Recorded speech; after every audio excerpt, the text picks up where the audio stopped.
Ya, ini sudah.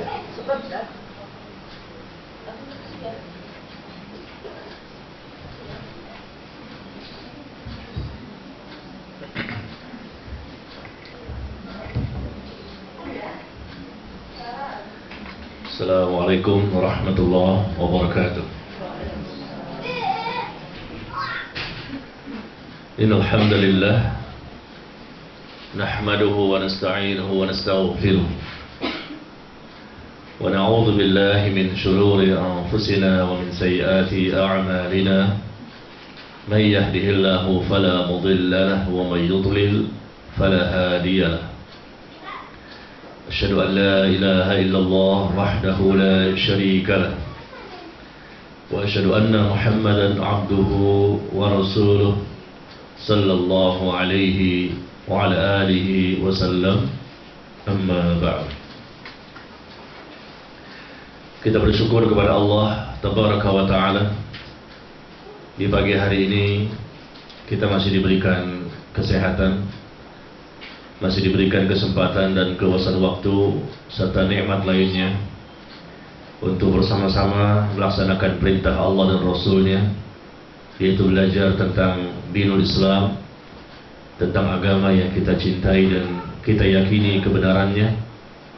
Dan kita berharap pertemuan ini mendatangkan ganjaran dan pahala dari Allah kepada kita semua, dan Allah memberikan keberkahan atas ilmu yang kita pelajari, dan kita berusaha semaksimal mungkin untuk bisa mengamalkannya.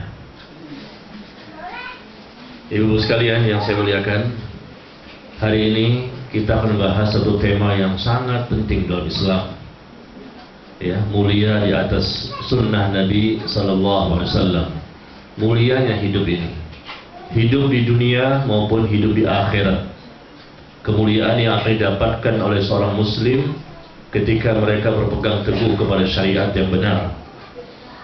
Mulianya hidup di atas sunnah Nabi Sallallahu Alaihi Wasallam, suatu keistimewaan, suatu keutamaan, suatu kelebihan yang Allah akan berikan kepada hambanya ketika hamba tersebut mengikuti nabinya yang Allah cintai, yaitu Nabi kita, Nabi Muhammad Sallallahu Alaihi Wasallam. Kenapa kita harus mengikuti sunnah Nabi? Kita harus mengetahui apa itu artinya sunnah. Sunnah dalam pengertian fikih, ahli fikih, para ulama fikih memberikan pengertian istilah sunnah, artinya kalau sesuatu dikerjakan itu berpahala, dan kalau ditinggalkan maka tidak berdosa. Itu pengertian sunnah dalam ilmu fikih yang kita kenal selama ini. Ya, kalau wajib berarti ditinggalkan berdosa, ya, dikerjakan berpahala. Tapi kalau sunnah maka dikerjakan berpahala dan ditinggalkan tidak mengapa. Tetapi kita tidak membahas istilah sunnah dari ilmu fikih. Ketika kita menyebut sunnah Nabi kita amalkan, sunnah Nabi kita ajarkan, sunnah Nabi kita tegakkan, sunnah Nabi kita sebarkan. Artinya adalah sunnah Nabi itu perkataan Rasul, perbuatan Rasul, dan ketetapan Rasul. Itu artinya sunnah Nabi. Sekali lagi, kalau kita mendengar kalimat sunnah Rasul, sunnah Nabi dalam istilah yang lain yang bukan dalam pengertian ilmu fikih, maka pengertiannya adalah sunnah Nabi itu perkataan Nabi, perbuatan Nabi, dan ketetapan Nabi. Dan setiap muslim wajib untuk mengikutinya, karena Allah memerintahkan kepada kita untuk mengikuti Rasulullah Sallallahu Alaihi Wasallam. Dan seseorang tidak dianggap beriman dengan sempurna ketika mereka menyelisihi Nabi Muhammad Sallallahu Alaihi Wasallam. Bahkan Allah mengatakan, wa ma kana lil mu'minin wala mu'minatin idza qadallahu wa rasuluhu amran ay yakuna lahumul khiyaratu min amrihim. Allah firmankan di surah Al-Ahzab, surah ke-33, ya. Surah ke-33 ayat ke-36. Surah ke-33 ayat ke-36 Allah berfirman, wa ma kana lil mu'minin wala mu'minatin. Tidak pantas, tidak layak, tidak boleh bagi seorang mukmin, baik laki-laki maupun perempuan, apabila Allah dan Rasulnya sudah menetapkan suatu keputusan, lalu mereka mengambil ketetapan yang lain. Itu bukan seorang mukmin yang sejati. Tidak pantas, tidak boleh, dan tidak layak bagi seorang mukmin, baik laki-laki maupun perempuan, ketika Allah dan Rasulnya sudah menetapkan suatu keputusan, lalu mereka mengambil keputusan yang lain. Hal seperti ini tidak boleh dilakukan oleh setiap mukmin dan mukminah. Nah, kita lihat ketika kita mengikuti sunnah Nabi Sallallahu Alaihi Wasallam, maka Allah pun akan berikan kepada kita berbagai macam keutamaan-keutamaan yang kita dapatkan di dunia dan di akhirat. Kita ikuti perbuatan Nabi, kita ikuti ketetapan Nabi, kita ikuti perkataan Nabi, untuk menunjukkan bahwa kitalah orang yang taat kepada Allah. Dan itu merupakan bentuk ketaatan kepada Rasul. Wa may yuti'ir Rasul faqad ata'a Allah. Barang siapa mentaati Rasul, maka hakikatnya dia mentaati Allah. Ketika seseorang mengatakan saya beriman kepada Allah, saya taat kepada Allah, ternyata dia menyelisihi Rasul, ya, berarti dia tidak mengikuti sunnah Rasul. Artinya tidak mengikuti perkataannya, perbuatannya, dan ketetapannya. Berarti dia tidak dianggap taat kepada Rasulullah Sallallahu Alaihi Wasallam. Siapapun kaum muslimin tersebut, dimanapun dia berada, kalau memang dia ingin menjadi hamba Allah yang sejati, menjadi hamba Allah yang mendapatkan kemuliaan hidup di dunia dan di akhirat, ya, mendapatkan ganjaran, mendapatkan derajat yang tinggi di sisi Allah, mendapatkan ampunan, mendapatkan rahmat, mendapatkan hidayah, mendapatkan kebaikan, mendapatkan keberkahan, mendapatkan keselamatan dunia maupun akhirat. Tidak ada cara lain, yaitu selain dia mengikuti, ya, cara yang terbaik, dan itulah yang diinginkan oleh Allah, yaitu dia mengikuti Nabi Muhammad SAW. Banyak kaum muslimin yang mengaku sebagai seorang muslim yang mencintai Rasul, mengikuti Rasul, memuji Rasul, mengagungkan Rasul, tetapi tidak mengikuti sunnahnya, maka tidak dikatakan benar dalam upaya mereka untuk mengikuti Rasulullah SAW. Hidup ini cuma sekali, Bu, ya, tidak terulang kedua kalinya. Tidak ada yang namanya Allah menghidupkan kembali seorang manusia di muka bumi, ya, untuk mereka bisa memperbaiki amal-amal yang telah mereka tinggalkan sebelumnya. Tidak ada. Semuanya hidup cuma sekali. Jadi sayang sekali kalau seandainya kita hidup cuma sekali di dunia ini, kemudian kita tidak mengikuti apa yang Allah inginkan. Karena Islam itu berdasarkan wahyu, wahyu dari Allah. Dan Allah turunkan dua wahyu sekaligus, yaitu Al-Quran dan As-Sunnah. Dua wahyu, Al-Quran dan As-Sunnah. As-Sunnah juga wahyu, bukan hanya Al-Quran. Kalau Al-Quran kita katakan wahyu, insya Allah kaum muslimin sepakat. Tapi As-Sunnah barangkali yang mereka belum tahu, bahwa As-Sunnah pun sebetulnya sesuatu yang Allah turunkan. Coba kita bisa lihat di surah An-Nisa, di ayat 113. Di surah An-Nisa ayat 113. Di situ Allah jelaskan bahwa Allah menurunkan kepadamu, wa anzalna 'alaikal kitaba wal hikmah, dan kami turunkan kepadamu Al-Quran dan As-Sunnah. An-Nisa 113. Dan kami turunkan kepadamu Alkitab dan Al-Hikmah. Jelas sekali Allah katakan kami turunkan kepadamu. Turun dari mana? Turun dari langit sebagai wahyu. Kami turunkan kepadamu Alkitab dan Al-Hikmah. Setiap kalimat Alkitab dan Al-Hikmah dalam Al-Quran bermakna Alkitab itu Al-Quran, Al-Hikmah itu bermakna As-Sunnah. Coba ibu lihat di semua terjemahan Al-Quran, insya Allah sama. Berkali-kali Allah menyebutkan Alkitab wal Hikmah, Alkitab wal Hikmah. Artinya Alkitab itu adalah Al-Quran, adapun Al-Hikmah adalah As-Sunnah. Dari situ ada kalimat diturunkan. Allah turunkan kepadamu, ya. Wa anzalallahu 'alaikal kitaba wal hikmah, dan Allah turunkan kepadamu Alkitab dan Al-Hikmah. Berarti Allah turunkan ini sebagai wahyu. Cuma bedanya kalau Al-Quran itu adalah firman Allah, yang lafaznya, teksnya, semuanya berasal dari Allah. Tapi kalau as-sunnah juga wahyu, tapi lafaznya, teksnya, kalimatnya, semuanya berasal dari Nabi Muhammad sallallahu alaihi wasallam. Ya, ini yang barangkali ada yang belum tahu di antara kita, bahwa ternyata as-sunnah merupakan wahyu, dan wahyu berarti harus diikuti. Ya, jadi agama Islam ini agama wahyu, bukan agama tradisi, bukan agama hasil rekayasa, modifikasi oleh manusia. Islam ini agama yang betul-betul berasal dari Allah, lalu Allah ajarkan kepada Rasulnya, dan Rasul yang mengajarkan, Rasul yang mencontohkan, Rasul mengamalkan, Rasul mempraktekkan, Rasul kemudian memberikan contoh kepada para sahabatnya. Ya, jadi konsekuensi dari orang yang mengikuti sunnah, otomatis dia orang yang harus mengikuti Rasulullah SAW dalam segala apapun yang beliau contohkan, yang beliau ajarkan, dan beliau praktekkan.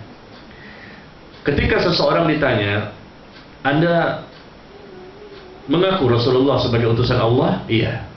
Apa konsekuensinya ketika mengucapkan syahadatul Rasul?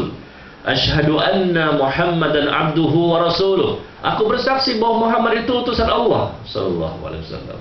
Apa maksudnya? Ketika seseorang mengatakan saya bersaksi bahwa Muhammad itu utusan Allah sallallahu alaihi wasallam, berarti dia pertama harus mengimaninya. Ketika mengatakan, berani mengucapkan asyhadu anna Muhammadar Rasulullah, aku bersaksi bahwa Muhammad itu sallallahu alaihi wasallam adalah utusan Allah, berarti pertama dia harus mengimaninya dengan iman yang benar. Yang kedua, dia harus melaksanakan segala perintahnya.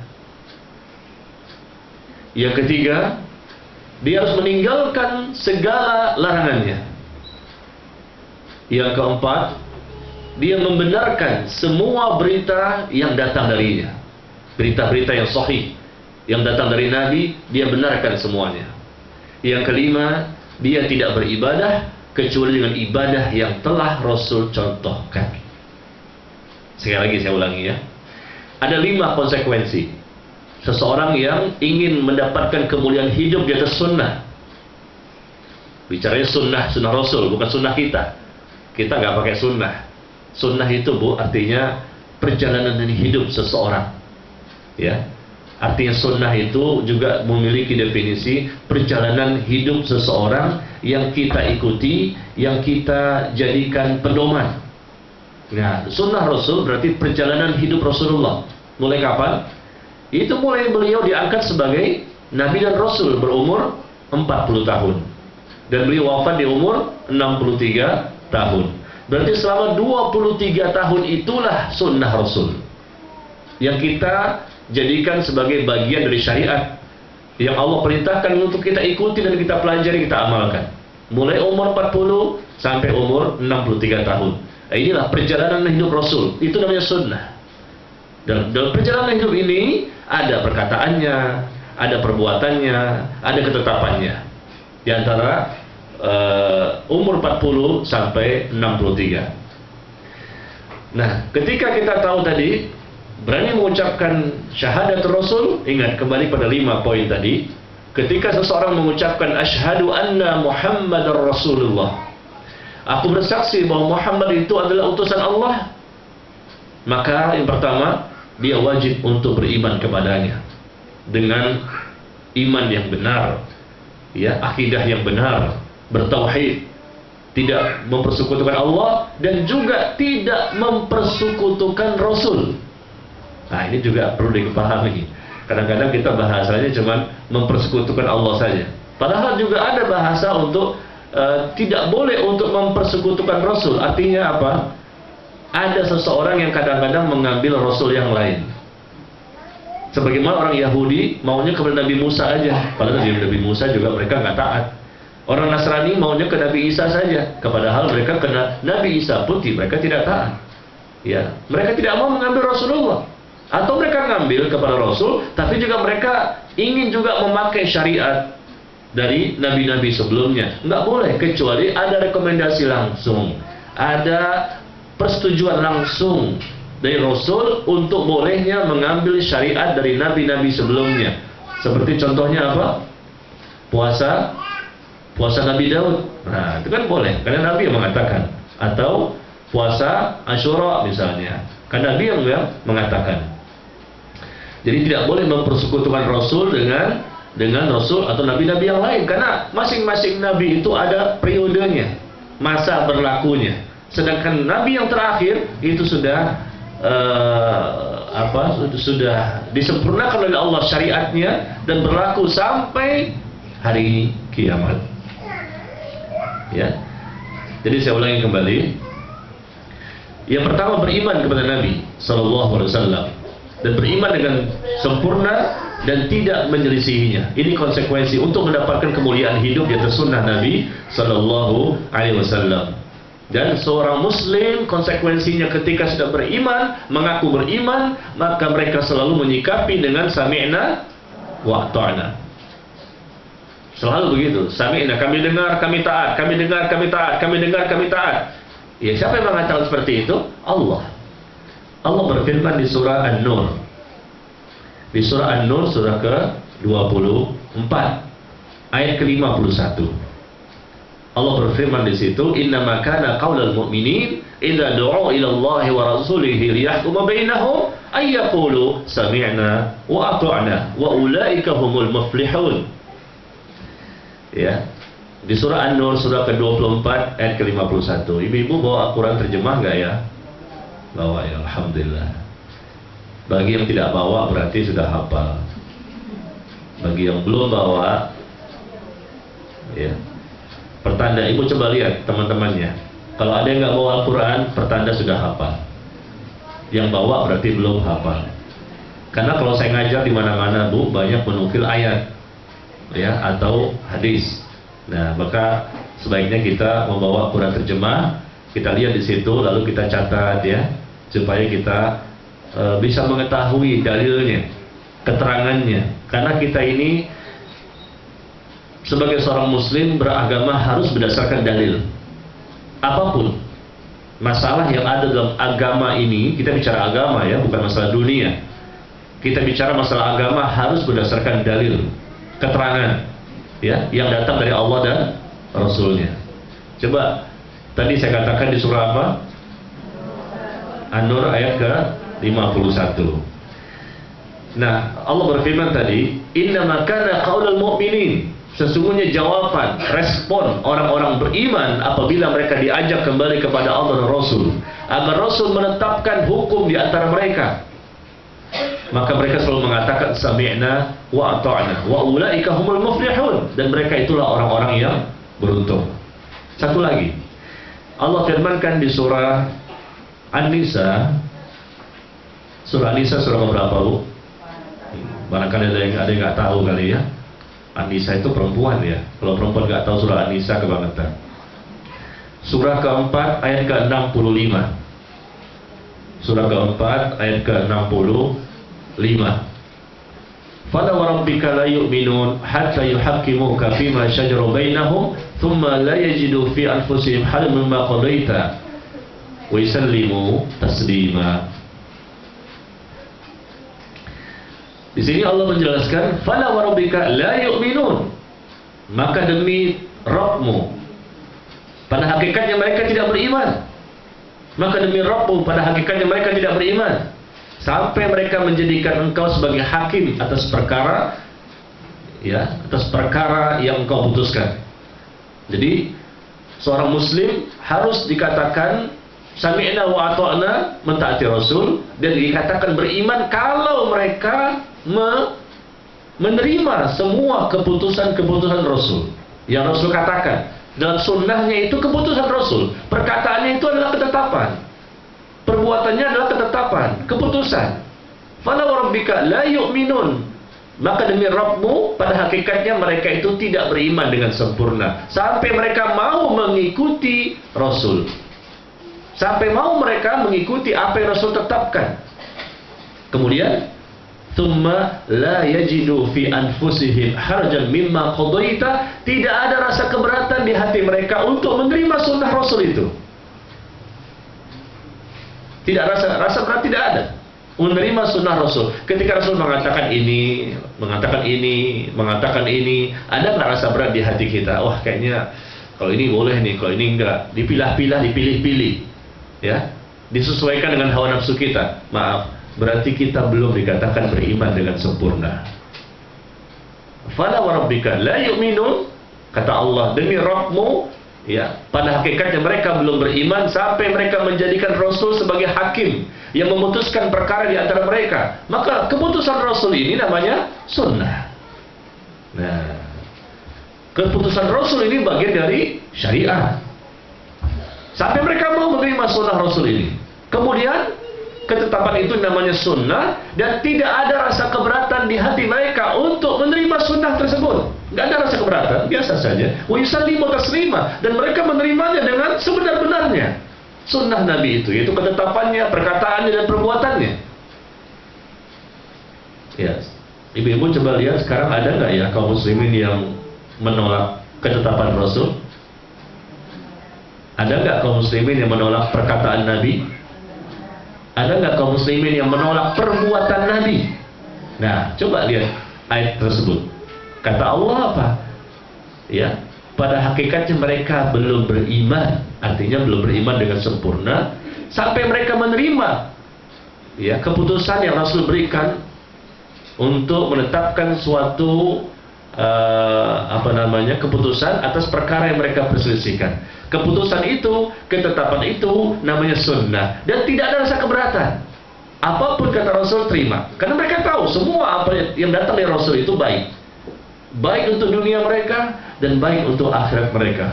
Betapa mulianya hidup di atas sunnah. Karena apa? Sekali lagi, Allah akan berikan kepadanya nikmat hidup, lezatnya ibadah, nikmat iman, lezatnya iman.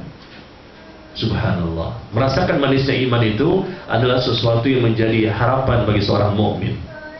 Nah, kita kembali. Jadi yang pertama tadi adalah beriman kepada Nabi, ya. Konsekuensi seseorang mengatakan asyhadu anna Muhammadar Rasulullah sallallahu alaihi wasallam, dia harus beriman. Dengan beriman berarti dia terima sepenuhnya keputusan Rasul, berarti dia terima sunnah Nabi. Keputusan Rasul berarti itu bagian dari sunnah, ya. Kemudian yang kedua tadi apa? Konsekuensi dari pengucapan syahadatul Rasul, yaitu mentaati semua perintahnya.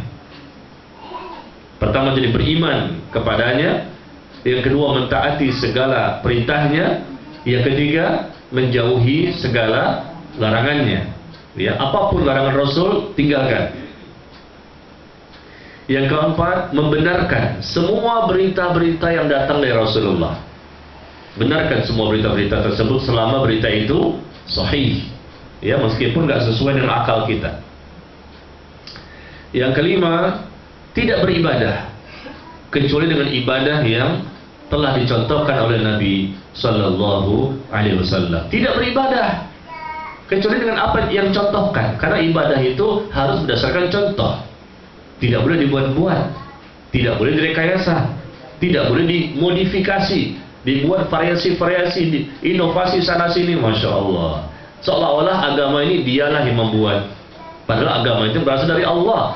Ala lillahi ad-dinul khalis. Allah mengatakan, ketahuilah agama ini dari Allah, agama yang murni dari kesyirikan, milik Allah agama ini, ya. Nah, setelah kita tahu tadi 5 konsekuensi ketika seseorang mengucapkan syahadatul Rasul, ya, dan mereka berusaha memahaminya, mempelajarinya, ya, mengamalkannya dan mendakwahkan serta mempertahankannya sampai malaikatul maut mencabut nyawanya. Nah, sekarang kita mau lihat apa saja yang merupakan keistimewaan dan keutamaan sehingga kita bisa mendapatkan nikmat hidup yang mulia di atas sunnah Nabi SAW. Semua orang pengen nikmat hidupnya di dunia, kan? Semua orang pengen bahagia, kan? Semua ingin beruntung, yakin saya.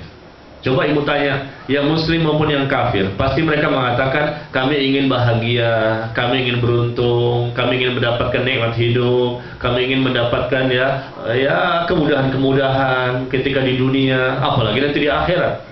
Dan ternyata kuncinya adalah harus mengikuti sunnah. Sunnah siapa? Sunnah Nabi Sallallahu Alaihi Wasallam.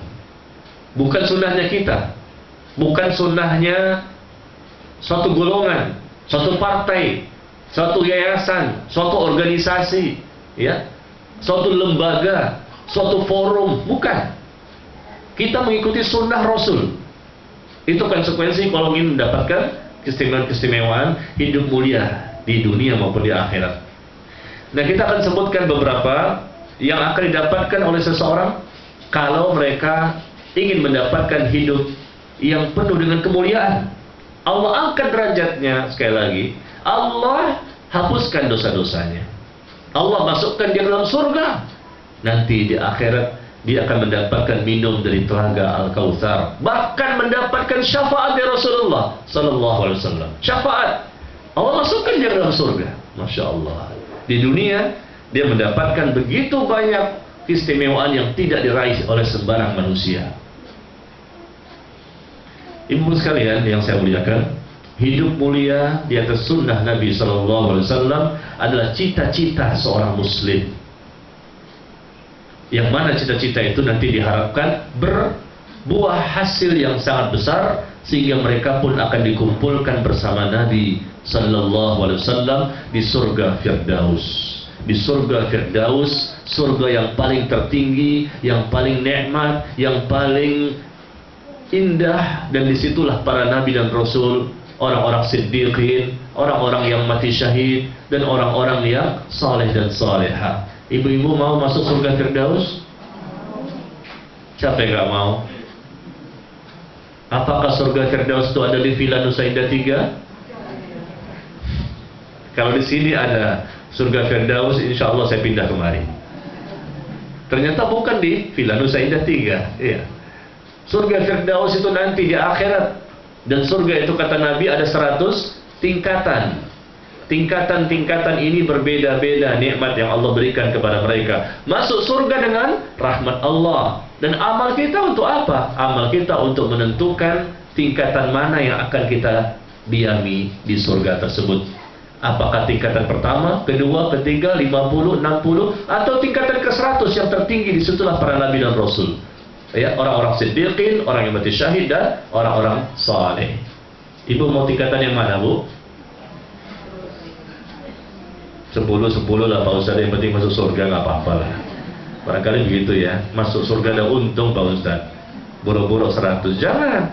Kita harus punya keinginan, niat, tekad, dan semangat. Apa kata orang, Bu? Gantungkan cita-citamu setinggi bintang di langit. Benar? Dari kecil kita mendapatkan perkataan seperti itu. Gantungkan cita-citamu setinggi bintang di langit. Salah itu. Jangan ajarkan ke anak seperti itu. Bintang di langit itu nggak tinggi. Ada yang lebih tinggi lagi. Gantungkan cita-citamu setinggi surga Firdaus.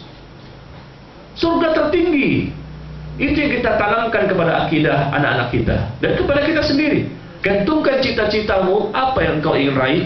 Yang ingin saya raih adalah surga Firdaus. Itulah ya surga yang akan didiami oleh orang-orang yang mulia, yang ketika itu mereka memuliakan sunnah Nabi Sallallahu Alaihi Wasallam ketika di dunia. Allah muliakan nanti di akhirat, dan mereka akan bersama dengan Nabi setiap hari berada di surga yang sama. Masya Allah, betapa indahnya. Nah, kita lihat keutamaan orang yang hidup dengan kemuliaan karena mereka berada di atas sunnah Nabi Sallallahu Alaihi Wasallam. Apa yang akan mereka dapatkan? Yang pertama, semuanya ada 10 ya. Ada 10 keistimewaan hidup mulia di atas sunnah. Kalau kita hidup ya dengan kemuliaan di atas sunnah, maka kita akan mendapatkan 10 keistimewaan dunia dan akhirat. Yang pertama adalah seseorang yang mengamalkan sunnah Sekali lagi ya, jangan salah persepsi, barangkali ada yang belum tahu, sunnah itu sekali perkataan Rasul, perbuatan Rasul, dan ketetapan Rasul. Ya, apapun yang menyelisihi sunnah maka harus kita tinggalkan total. Ya.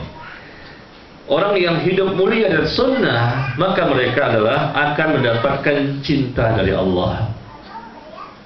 Seseorang yang hidup mulia dan sunnah, maka mereka akan mendapatkan kecintaan dari Allah Tabaraka wa Ta'ala. Cinta dari Allah mereka dapatkan karena mereka hidup di atas sunnah. Kemuliaan. Orang yang mendapatkan cinta Allah itu adalah orang yang mulia. Nggak mungkin mereka dapat cinta dari Allah lalu mereka hidupnya tidak mulia. Tidak mungkin. Pasti demi Allah, seseorang yang mendapatkan cinta Allah di dunia ini, maka merekalah orang yang paling berbahagia. Kalau ibu mau lihat, Bu, siapakah orang yang paling berbahagia di muka bumi ini saat ini? Apakah orang yang paling terkaya nomor satu? Tidak. Siapakah orang yang paling berbahagia? Apakah orang yang paling sehat badannya? Tidak. Siapakah orang yang paling berbahagia? Orang yang paling berbahagia di muka bumi ini adalah seseorang yang mendapatkan cinta dari Allah Azza wa Jalla. Masya Allah. Allah mencintainya, maka dia mendapatkan nikmat hidup pasti di dunia maupun di akhirat. Kenapa dia mendapatkan cinta Allah? Karena mereka hidup di atas sunnah. Allah berikan dia kemuliaan. Kemuliaan dalam pandangan Allah dan malaikat dan orang-orang beriman. Ya. Dan kita lihat dalilnya yang pertama adalah Allah berfirman di surah Ali Imran ayat ke-31. Di surah Ali Imran ayat ke-31 Allah berfirman, "Qul in kuntum tuhibbunallah fattabi'uni yuhibbukumullah wa yaghfir lakum dzunubakum wallahu ghafurur rahim." Di surah Ali Imran ayat ke-31 Allah berfirman, katakanlah, ya, jika kamu mengaku mengklaim mencintai Allah, maka ikutilah aku. Lihat, ayat ini merupakan, ya, suatu ayat yang membuat kita harus berpikir ulang, harus mengevaluasi apa betul kita ini mencintai Allah. Ketika seorang muslim mengaku sebagai seorang yang beragama Islam, maka wajib bagi mereka untuk mencintai Allah. Maka Allah katakan, jika kamu mencintai Allah, ya, perintah Nabi, katakan pada mereka, jika kamu mengaku mencintai Allah, maka ikuti aku. Apa akibatnya? Kalau mengikuti Rasulullah, maka Allah pun akan mencintainya dan menghapuskan kesalahan-kesalahannya. Masya Allah. Ibu kepengen gak diampuni dosanya? Kepengen gak mendapatkan cinta Allah? Nah, caranya ternyata Allah sudah sebutkan. Mendapatkan cinta Allah, hidupnya pasti bahagia demi Allah. Dan orang yang diampuni oleh Allah dosanya, Masya Allah, pasti dia bahagia. Ternyata kuncinya adalah itu dia mengikuti Nabi Muhammad sallallahu alaihi wasallam. Qul in kuntum tuhibbunallah. Katakan, jika kamu mengaku mencintai Allah, ikuti aku. Ini Allah berfirman, kita disuruh mengikuti Rasulullah. Mengikuti apanya? Mengikuti sunnahnya, perkataannya, perbuatannya, dan ketetapannya. Mengikuti syariatnya. Meskipun ya, dalam perjalanannya kita di dunia ini banyak fitnah, ya, banyak orang-orang yang barangkali nggak suka kalau kita mengikuti sunnah, nggak suka kalau kita menghidupkan sunnah, nggak suka kalau kita memuliakan ahlus sunnah. Tapi kita mau bersabar, karena manusia banyak yang berada dalam kebodohan, ya, kejahilan, karena mereka tidak belajar dan seterusnya. Para Allah berfirman, untuk mendapatkan cinta Allah dan ampunannya harus mengikuti Nabi. Dan Nabi sebagai contoh terbaik. Laqad kana lakum fi Rasulillahi uswatun hasanah liman kana yarjullaha wal yawmal akhir wa dzakarallaha katsira. Terdengar nggak suara saya ini? Kelihatannya banyak anak-anak ya. Saya nggak lihat tapi suaranya terdengar. Saya khawatir ibu-ibu nggak terdengar suaranya karena ada suara yang lain. Ya, kita lanjutkan ya. Kalau ada seorang muslim boleh tanya, Anda cinta nggak sama Allah? Lalu dia mengatakan, saya nggak cinta, maka kufur, keluar dari Islam. Nggak boleh seorang muslim tidak cinta kepada Allah. Seorang mukmin harus wajib untuk mencintai Allah. Dia mengatakan, saya nggak mencintai Allah, kufur. Kalau dia mengatakan, saya cinta Allah, kalau Anda mengatakan cinta Allah, konsekuensinya ini. Di surah Ali Imran ayat 31. Coba kita tanya kepada kaum muslimin yang lain, ya. Kita tanya, kita tes apa jawabannya. Tapi bisa jadi mungkin, wah, saya mencintai istri saya mencintai anak saya. Kalau Allah tidak, berarti dia kufur. Kalau dia mengatakan saya cinta Allah, berarti coba apa buktinya, apa realisasinya. Kalau betul-betul mencintai Allah dan itu merupakan kewajiban setiap mukmin, harus mengikuti Rasulullah. Ini keistimewaannya. Hidup mulia ke sunnah, Masya Allah. Dunia Allah mencintainya dan dosanya pun diampuni semuanya. Berarti kalau tidak mengikuti Rasulullah SAW, berarti Allah tidak akan mencintainya, Allah membencinya, Allah memurkainya, Allah bahkan melaknatnya. Na'udzubillah. Dan Allah tidak akan mengampuni kesalahannya. Kembalikan saja. Betapa mulianya Rasulullah ya. Masya Allah. Betapa mulianya Rasulullah itu dalam pandangan Allah. Sampai-sampai cintanya Allah itu pun tergantung bagaimana orang itu mengikuti Rasul. Semakin dia dahsyat mengikuti Rasul, perkataannya, perbuatannya, ketetapannya, sami'na wa ata'na, dia lakukan selama hidup di dunia, maka Allah semakin mencintainya. Masya Allah. Betapa kita lihat di sini mulianya kedudukan Rasulullah itu berarti dalam pandangan Allah. Kenapa bisa seperti itu? Karena Nabi itu adalah Khalilullah. Karena Nabi itu adalah kekasihnya Allah. Kalau ibu kekasihnya apa? Hah? Kekasihnya siapa ibu? Kekasihnya para suami. Ya. Kita sudah menjadi kekasih Allah belum? Nggak bisa. Allah nggak akan menjadikan kita kekasihnya, tapi kita akan dijadikan orang yang dicintainya. Nah itu boleh. Karena kekasih Allah itu cuma dua di muka bumi, yaitu Nabi Muhammad SAW dan Nabi apa satu lagi?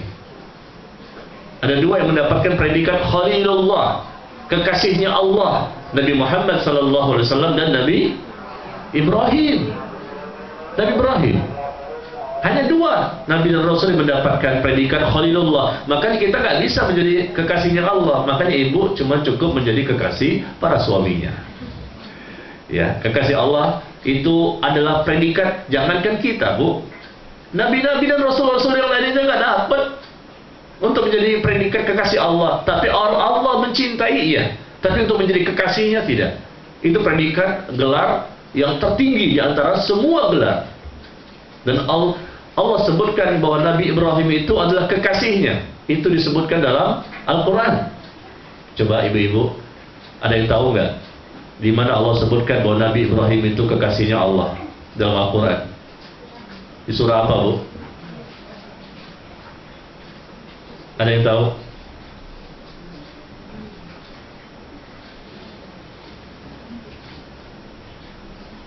Di surah yang ada dalam Al-Quran. Surah apa, Bu? Nabi Ibrahim kekasihnya Allah. Ibu-ibu pegang Quran nggak? Nah, kalau pegang tinggal buka kan?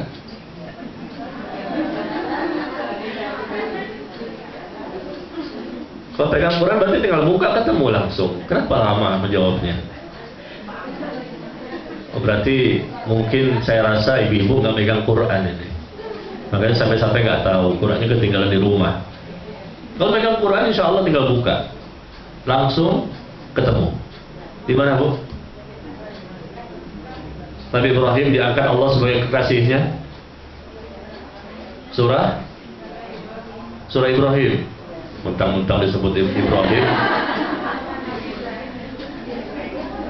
Mentang-mentang disebut Nabi Ibrahim, maka surat Ibrahim. Coba cari surat Ibrahim, ada nggak? Kalau ada, berarti Qurannya salah cetak. Nggak ada di surah Ibrahim. Open book, open Google. Masih belum tahu juga. Saya agak maaf agak ragu-ragu untuk menjelaskan di mana ayatnya, di mana ayatnya. Kenapa? Karena saya pikir ibu-ibu udah tahu semua gitu. Dan ternyata terbukti. Ada yang kalau nggak tahu nanti baru saya kasih tahu. Al-Baqarah, betul salahnya. Sebutin aja semuanya. Ibrahim, Al-Baqarah, An-Nas, Al-Falaq, Al-Ikhlas. Hah? Ayat? Iya, barakallahu fiik. Masya Allah. Subhanallah. Coba tanya tuh, tahu dari mana tuh? Oh, dari Google. Tahunya dari Google ya. Ya nggak apa-apa. Untung ada Google ya. Kalau nggak ada Google gimana? Ya, An-Nisa surah keempat ayat 125. Wa man ahsanu dinan mimman aslama wajhahu lillahi wa huwa muhsin wattaba'a millata Ibrahim hanifa wa ma kana minal wattakhadha Ibrahim khalila wattakhadha Ibrahim khalila. Kita lihat di situ. Wa man ahsanu dinan. Siapakah yang lebih baik agamanya dibandingkan orang yang berserah diri kepada Allah?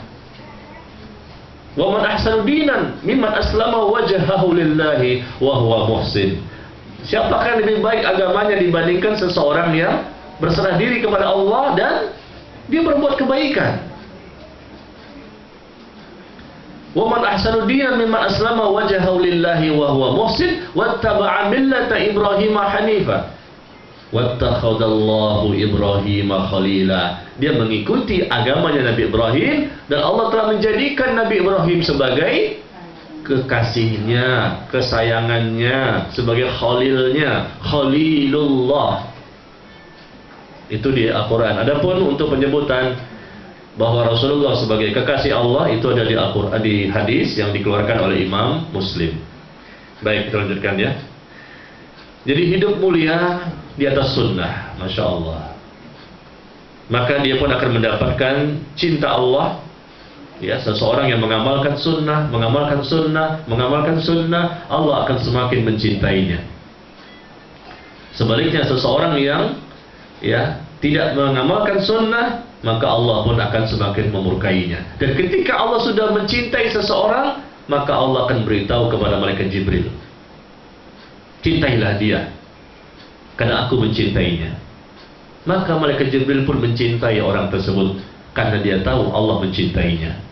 Lalu malaikat Jibril menyampaikan kepada para malaikat yang lain yang ada di langit, cintailah hamba itu, orang itu, karena Allah telah mencintainya. Akibatnya apa, Bu? Seluruh malaikat yang di langit mencintai orang tersebut.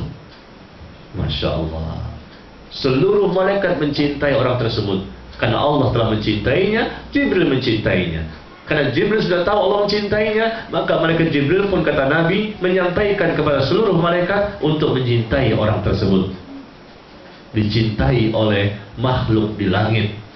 Bisa jadi orang yang Allah cintai di dunia ini, tapi nggak terkenal. Orang nggak tahu siapa dia. Bahkan nggak pernah masuk TV. Karena TV itu kecil, nggak mungkin bisa dimasuki. Ya kan? Nggak bisa masuk TV. TV itu kan kecil. Bagaimana masuk situ? Tapi dia terkenal di langit. Masya Allah. Dia dikenal oleh para kalangan malaikat. Karena dia menghidupkan sunnah. Karena dia orang yang selalu mempelajari sunnah dan mengamalkan sunnah, maka dia pun menjadi orang yang hidup dengan kemuliaan di atas sunnah Nabi Sallallahu Alaihi Wasallam. Baik, ini pertama. Jadi keistimewaan orang yang hidup mulia di atas sunnah mendapatkan cinta Allah, dan itu merupakan surga dunia. Ibu tahu surga itu di mana, Bu? Di akhirat kan? Siapa yang pernah ke sana? Belum ya. Gak punya pengalaman. Surga itu terbagi dua. Ada surga di dunia, ada surga di akhirat. Kalau kita membaca doa, Bu, Rabbana atina fid dunya hasanah wa fil akhirati hasanah wa qina adzabannar. Ya Allah, berikan kepada kami kebaikan di dunia dan berikan kepada kami kebaikan di akhirat, dan peliharalah kami dari siksa api neraka. Kalau kita ditanya, apakah kebaikan yang ada di akhirat? Apa, Bu? Berikan kepada kami ya Allah kebaikan di akhirat. Apa itu? Surga. Di akhirat cuma ada dua. Kalau nggak surga ya neraka. Nauzubillah. Berikan kepada kami atina fil akhirati hasanah. Berikan kepada kami ya Allah kebaikan di akhirat. Berarti surga yang ada di akhirat. Tapi coba kalau ditanya, atina fid dunya hasanah. Berikan kepada kami ya Allah kebaikan di dunia. Apa itu, Bu, kebaikan di dunia? Apa itu kebaikan di dunia? Kuatnya iman, kuatnya ibadah, terus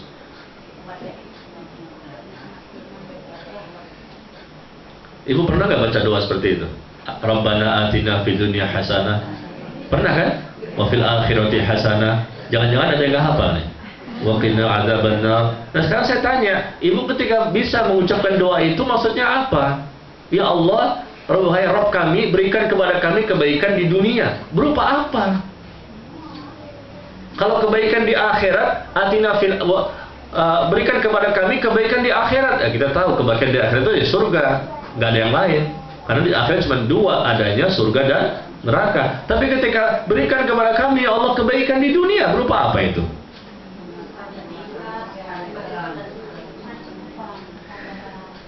Iya, kesabaran, tauhid, keikhlasan, ya anak yang soleh-soleha, istri yang soleha, suami yang soleh, dan seterusnya ya.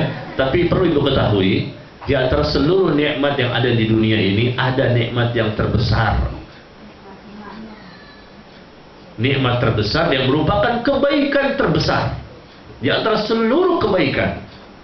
Apa itu?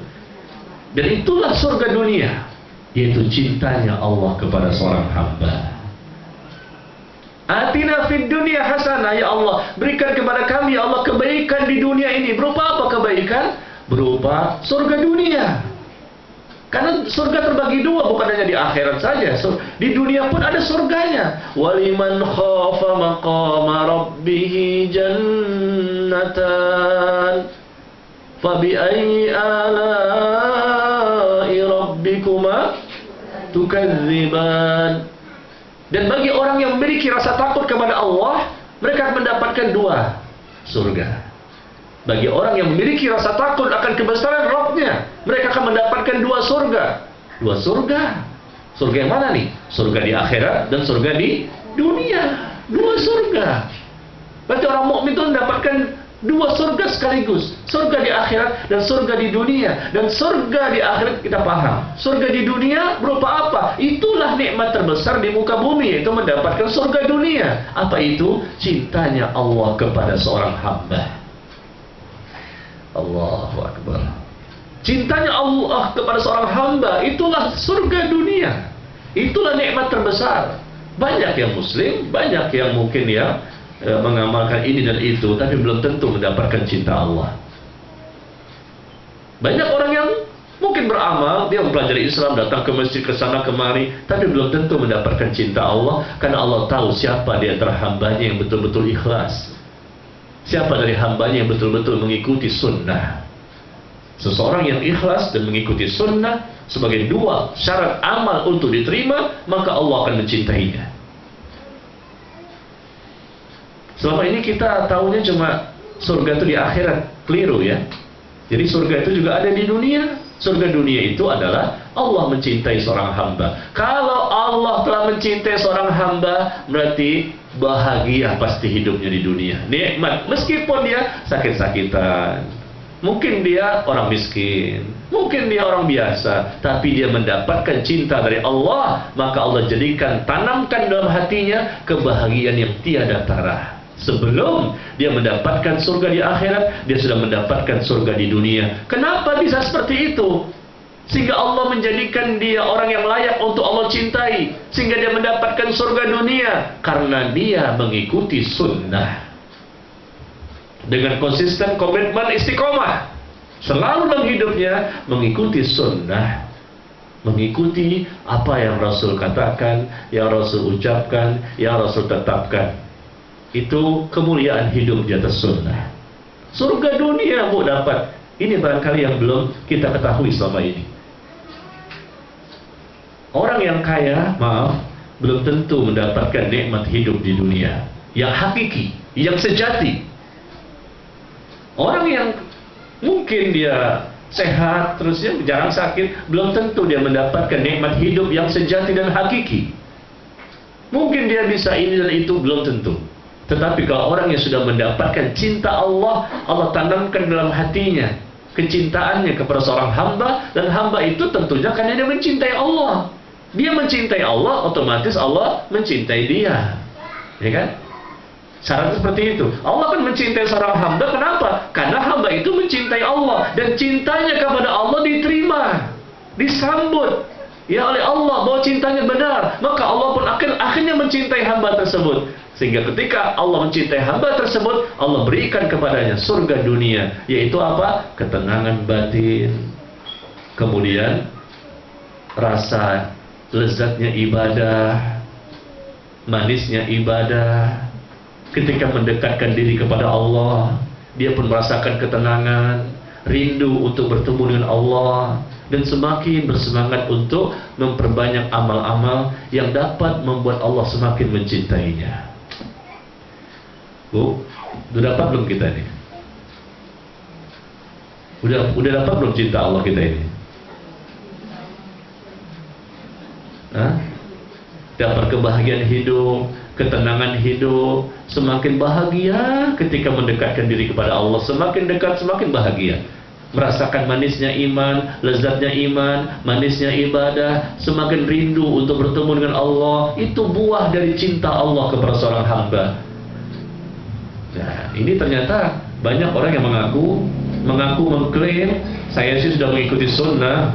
Apa buktinya? Ini jilbabnya lebar. Oh iya, bukan hanya casingnya saja yang kita perbaiki, ya, tapi juga kita perbaiki isi hati kita dan sesuaikan dengan syariat secara sempurna. Dan tidak salahlah, makanya Syekhul Islam Ibnu Taimiyah, Bu, rahimahullah, mengatakan inna fid dunya jannatun man lam yadkhulha lam yadkhul jannatal akhirah. Sesungguhnya di dunia ini ada surganya. Di dunia ini ada surganya. Barang siapa yang tidak masuk ke dalam surga yang ada di dunia, dia tidak masuk dalam surga yang ada di dunia, maka dia pun tidak akan masuk ke dalam surga yang ada di akhirat. Inna fid dunya jannatun, sesungguhnya di dunia ini ada surganya. Barang siapa yang tidak masuk surga yang ada di dunia, maka dia pun tidak akan masuk surga yang ada di akhirat. Gimana kita akan dapat surga di akhirat sedangkan kita belum mendapatkan surga di dunia? Apa surga di dunia? Yaitu cintanya Allah kepada kita. Bagaimana caranya? Kita harus mencintai Allah. Bagaimana caranya? Mengikuti sunnah. Nah, ini hasilnya. Kita lihat orang-orang yang mengikuti sunnah, yang hidup dalam rutinitas mereka selama 24 jam. Sunnah, sunnah, sunnah, sunnah. Segala yang sifatnya perkataan Nabi, perbuatan Nabi, ketetapan Nabi, semua disikat habis. Tahu disikat habis? Diambil semuanya. Masya Allah.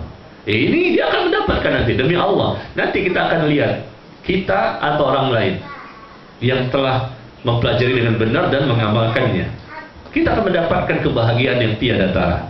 24 jam, dari mulai tidur, bangun tidur, terus selalu dia menyesuaikan dengan apa yang Rasul contohkan, yang Rasul ajarkan, yang Rasul praktekkan, yang Rasul amalkan. Semuanya selama 24 jam hidup di atas sunnah, maka dia akan mendapatkan kemuliaan. Mulia dalam pandangan Allah dan para malaikatnya, dan mulia dalam pandangan orang-orang beriman, dan Allah jadikan manusia mencintainya.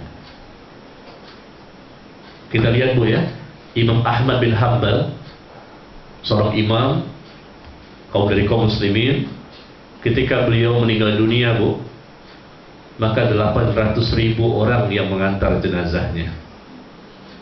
Dicintai oleh kaum muslimin, dan orang Yahudi dan Nasrani pun menyukainya. 800.000, dan diantaranya 60.000 akhwat.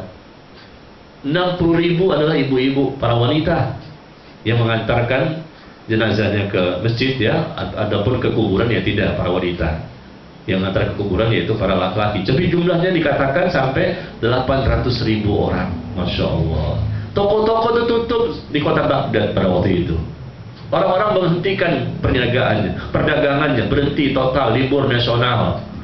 Kenapa? Ada seorang manusia yang meninggal pada hari itu, dan manusia mengalami ya kesedihan dan seterusnya.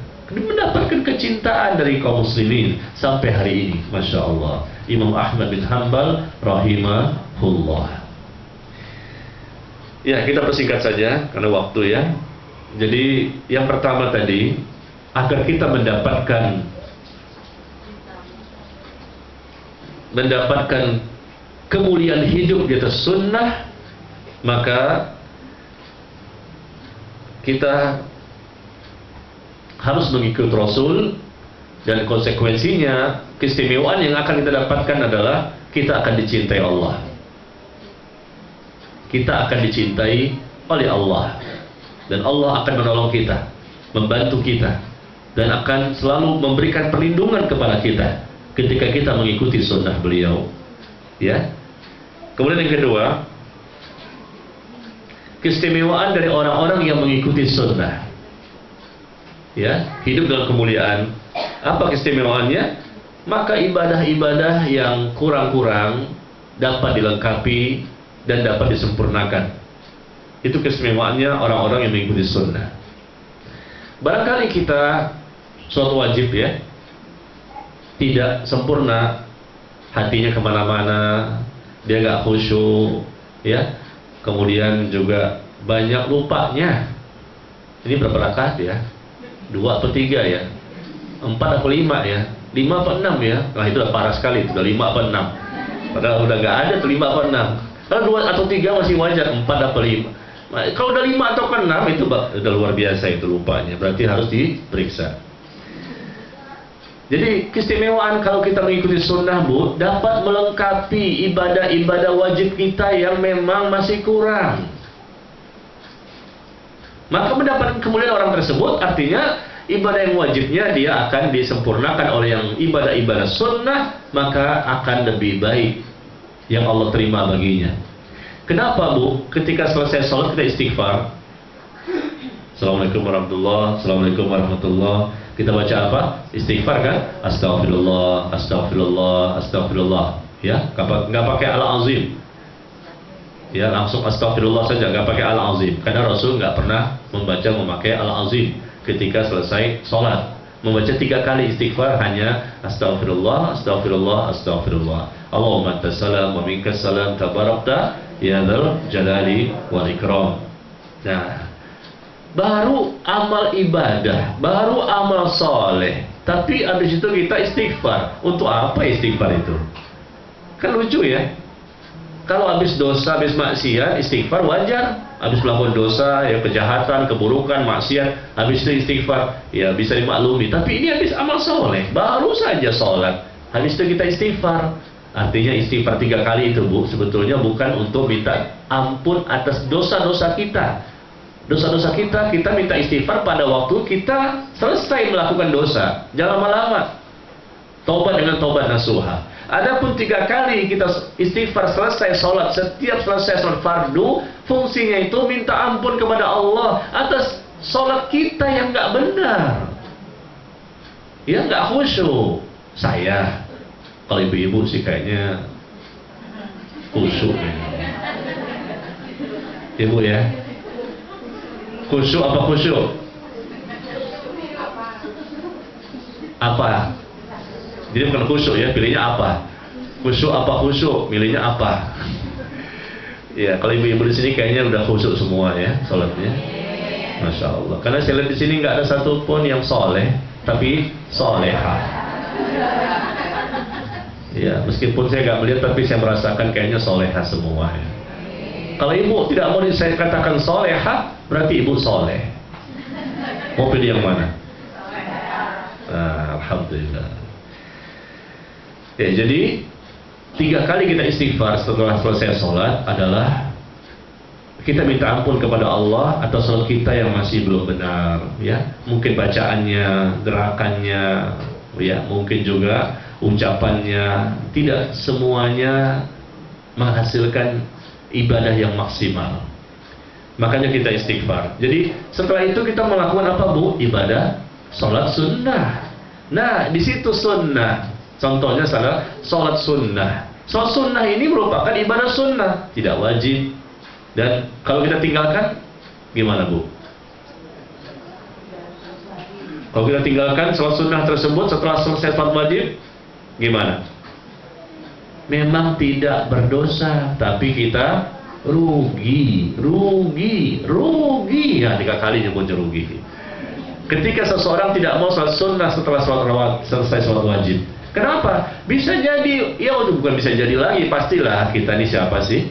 Ya, ketika sholat wajib itu banyak kekurangan sana sini. Bacaannya mungkin salah, gerakannya mungkin salah, ucapannya mungkin salah, ada yang nggak sesuai sunnah. Makanya belajar terus sifat sholat Nabi yang benar.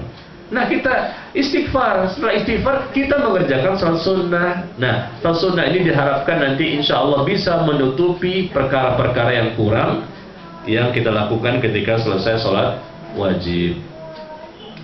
Nah, baik, ini yang kedua. Jadi keistimewaan kalau kita hidup di atas sunnah, pertama mendapatkan cinta dari Allah, yang kedua kita dapat melengkapi, ya, menutupi ibadah-ibadah wajib yang masih kurang kesana kemari, ya, kita tutupi dengan ibadah-ibadah sunnah. Mungkin puasa dengan puasa sunnah, sholat dengan sholat sunnah, sedekah dengan sedekah sunnah, dan seterusnya.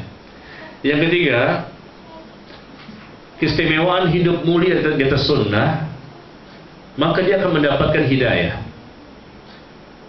Orang yang hidup di atas sunnah Nabi dengan benar, dengan istiqomah, dengan pemahaman yang benar, lurus, mengikuti manhaj salaf, mengikuti pemahaman jalan cara beragama yang benar, mengikuti Rasulullah, para sahabat, para tabi'in, para tabi'ut tabi'in, dan seterusnya. Mereka lah orang-orang terbaik dalam Islam yang telah memahami, mempelajari, dan mengamalkan Islam. Maka orang itu akan mendapatkan hidayah. Ibu-ibu pengen dapat hidayah enggak? Hidayah atau Mas Hidayah? Ada suaminya yang namanya Hidayah? Kita ingin mendapatkan hidayah. Bagaimana cara dapat hidayah? Allah terus berikan hidayah, terus berikan hidayah. Bagaimana caranya? Yaitu mengikuti sunnah, mengikuti Nabi yang mulia, Nabi Muhammad sallallahu alaihi wasallam. Yaitu Allah berfirman, wattabi'uhu la'alakum tahtadun. Coba lihat di surah Al-A'raf, di surah ke-7 ayat 158.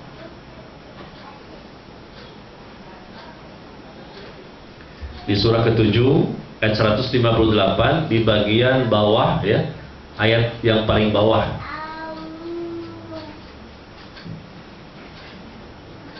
Ya, Allah menyebutkan, ikutilah dia agar kamu mendapatkan hidayah.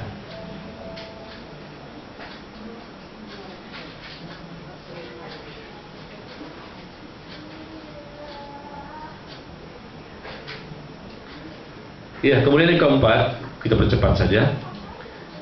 Yang keempat, keistimewaan dari orang-orang yang hidup mulia di atas sunnah adalah selain dia mendapatkan tadi hidayah, maka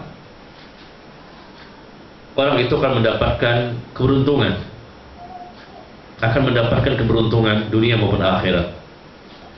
Masih di surah Al-A'raf tadi ayat 157. Al-A'raf 157, Allah berfirman, "Falladzina amanu bihi wa 'azzaruhu wa nasaruhu wattaba'un nurul ladzi unzila ma'ah ulaika humul muflihun." Ya, dan orang-orang yang di surah Al-A'raf, ya, 157 di bagian-bagian akhir, di bagian bawah 157.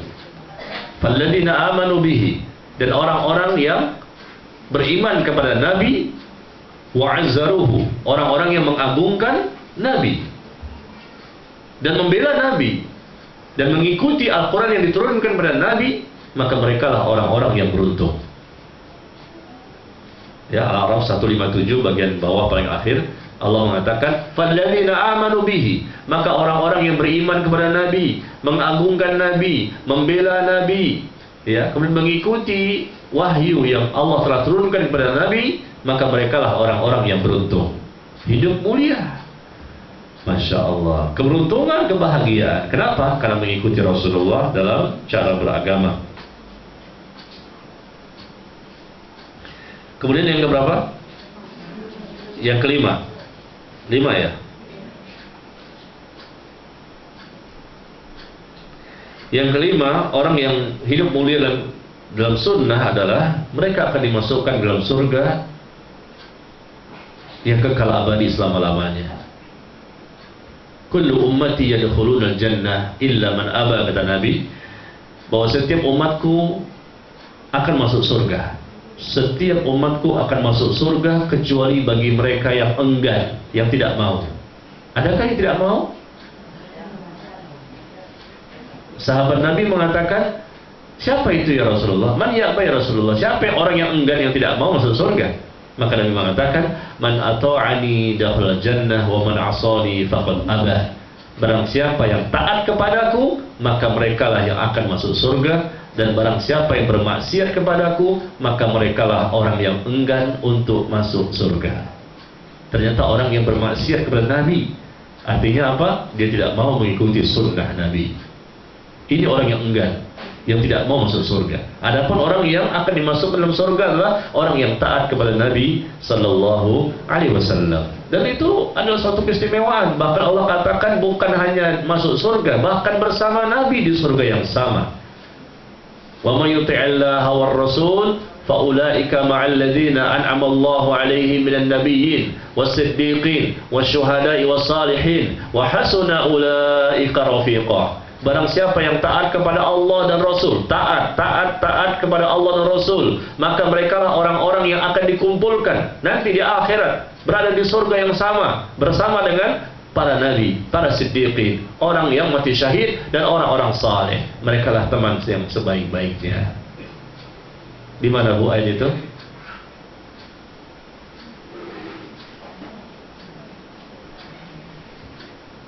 Ada yang tahu?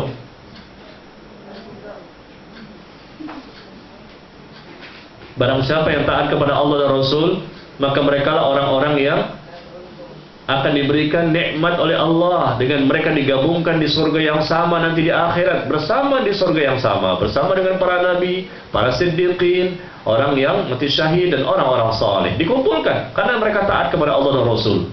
Mereka masuk surga, bahkan dikumpulkan bersama nabi dan Rasul. Di mana ayatnya?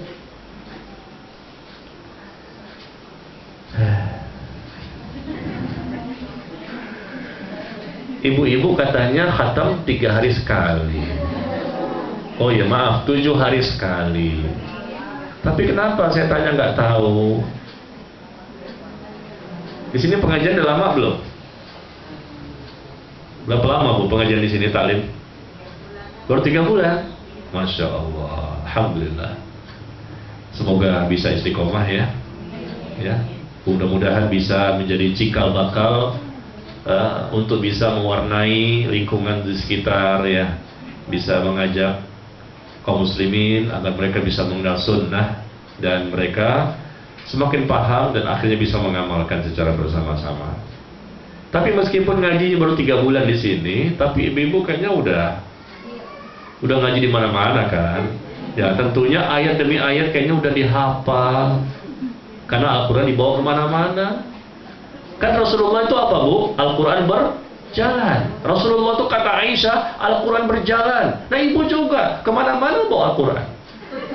Berarti Al-Quran berjalan. Cuma bedanya Rasul hafal ibu.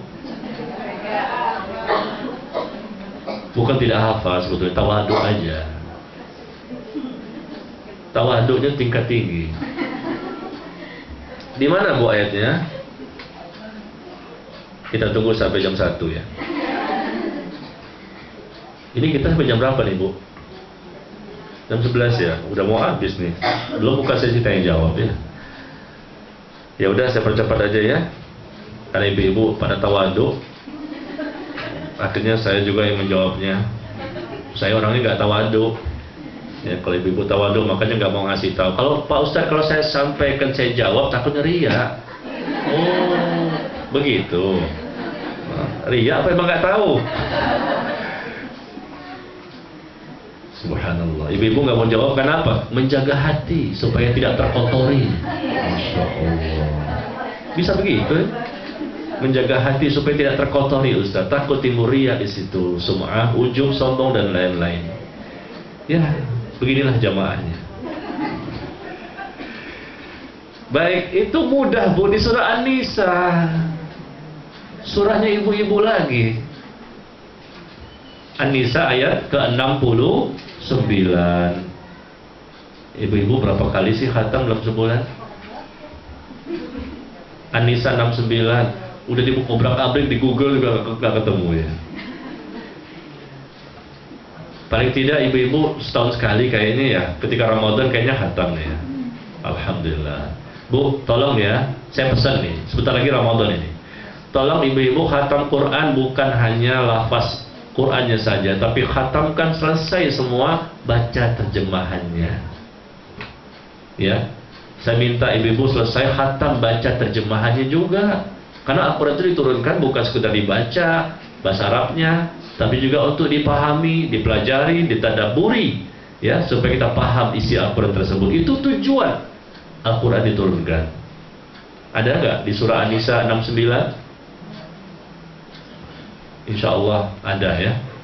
An-Nisa 69. Nah, kita ini baru sampai nomor 5 ya, secara cepat juga penjelasannya. Sampai di sini ada yang mau bertanya nggak?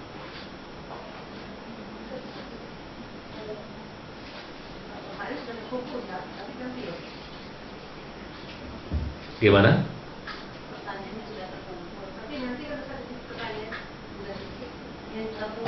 Iya, kita sampai jam 11 ya. Kalau sudah terkumpul nggak apa-apa, nanti saya langsung saja. Karena menjawab pertanyaan juga panjang ya. Sedangkan kita ada yang lain, keistimewaan hidup di mulia sunnah. Barangkali sambil berjalan kita jelaskan. Ya.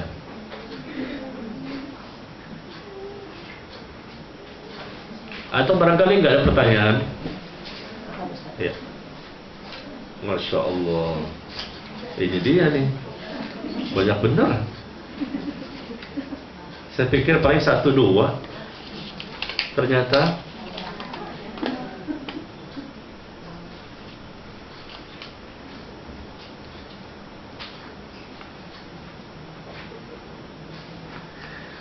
Ustadz, jika anak kita tidak berhijab, tetapi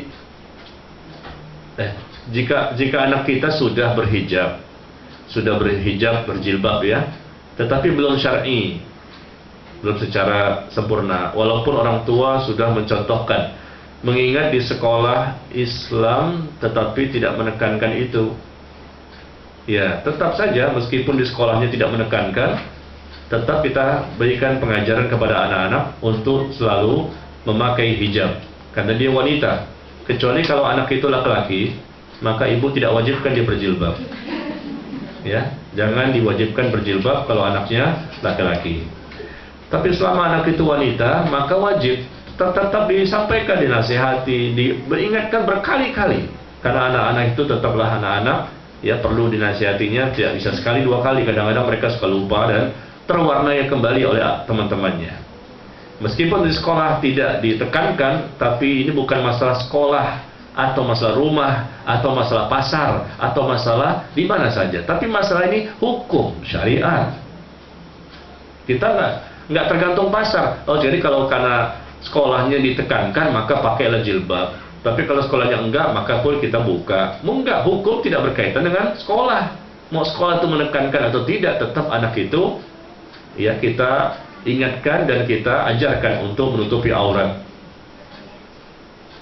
di mana saja ya, dan kapan saja, ketika dia memang berada di tempat-tempat yang terbuka, yang di situ banyak laki-laki yang bukan mahramnya dan anak itu sudah mens, sudah haid ya, maka wajib untuk menutupi aurat. Dan ibunya mencontohkan dan tetap orang tuanya untuk mengingatkan, mengajarkan, mendidiknya, membimbingnya dan mengarahkannya terus menerus. Ini pekerjaan kita, ya, dan perlu ekstra sabar. Perlu ekstra kesabaran untuk didik anak ini, dan perlu ibu juga ketahui kiat-kiat agar bisa anak itu menjadi soleh dan soleha. Nah, karena ini pertanyaan, maka sekalian saya informasikan kepada ibu-ibu bahwa saya pun menulis buku 100 kiat bagi orang tua agar insya Allah mendapatkan anak menjadi soleh dan soleha. 100 kiat, ya, bagi orang tua agar insya Allah anak menjadi soleh dan soleha. Ya, kiat pertama apa, dua apa, sampai 100. Insya Allah kalau ibu pahami dan pelajari dan diamalkan kiat-kiat itu, bagi siapa? Bagi orang tua, bukan bagi anak. Bagi orang tua, apa yang ditindakan orang tua, apa yang perlu orang tua lakukan agar anak menjadi soleh, menjadi soleha, agar anak itu pakai jilbab, agar anak itu, ya, selalu tepat waktu ketika sholat, agar anak itu berbakti sama orang tua, agar anak itu selalu taat kepada Allah dan Rasul, bersemangat mempelajari Islam, dan seterusnya. Paling tidak kita tahu ilmunya dulu. 100 kiat bagi orang tua agar insya Allah anak menjadi soleh dan soleha. Ya, nanti barangkali ibu-ibu bisa memiliki bukunya. Jadi baca saja di situ. Daripada saya jelaskan panjang lebar nanti habis waktunya, ya. Sudah punya bukunya, Bu?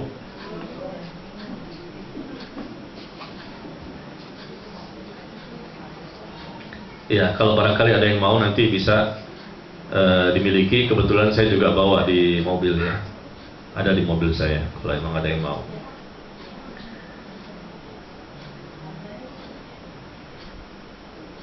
Kemudian pertanyaan kedua, bagaimana Ustadz menyikapi perbedaan dari beberapa Ustadz mengenai ibadah sunnah? Contoh walimatus safar.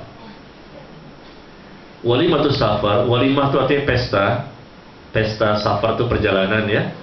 Jadi kita tahu walimatus safar pernah dilakukan oleh para sahabat ketika mereka pulang dari safar, ya, seperti berangkat umroh, berangkat haji, lalu pulang dari sana mereka pun mengadakan walimah. Ada contohnya dari para sahabat, mereka mengadakan walimah, artinya mereka mengadakan, ya, potong kambing, ya, atau mengundang keluarga, tetangga dan seterusnya, mengundang makan mereka, karena mereka tuh bahagia, dia bisa melakukan ibadah umroh atau haji, dan mereka ungkapkan dengan rasa syukurnya kepada Allah, memberikan makanan atau mengundang keluarga terdekat atau tetangga untuk makan di rumahnya. Silakan saja bagi siapa yang mau, tapi tolong dijaga niatnya. Hati-hati, ya. Walimatus safar ini kadang-kadang niat riyanya itu keluar, ingin dipuji, wah dari haji ya, oh, kemudian dia pun lagi-lagi minta dipanggil Pak Haji atau Bu Haji, ya, nggak mau lagi disebut namanya. Kalau dipanggil namanya nggak noleh, nggak mau noleh, nggak mau. Ketika dipanggil Bu Hajah baru noleh. Oh iya. Nah, itu banyak terjadi di masyarakat, kesian, ya, orang seperti ini. Jadi sekali lagi, hukumnya walimatus safar itu boleh ketika pulang dari perjalanan haji atau umroh misalnya, dan itu pernah dilakukan oleh para sahabat. Tetapi bagi kita yang merasa takut terjadinya riya atau sum'ah atau yang lain di hati kita ini langsung terkotori, karena kita kan habis ibadah nih, kita takut ibadah itu jadi hilang pahalanya gara-gara kita riya. Karena otomatis lah orang akan memuji kita, akan menyanjung kita, ya, karena kita habis pulang dari ibadah dan seterusnya. Kalau kita takut, ya nggak usah diadakan. Ini kan nggak wajib. Lalu kalau kita ingin bersyukur, kan banyak bentuk-bentuk yang lain. Barangkali kita memberikan makan kepada fakir miskin, orang lain nggak tahu. Kita berikan uangnya, kita berikan makanannya, orang lain nggak tahu. Nah, itu insya Allah lebih terjaga hati kita.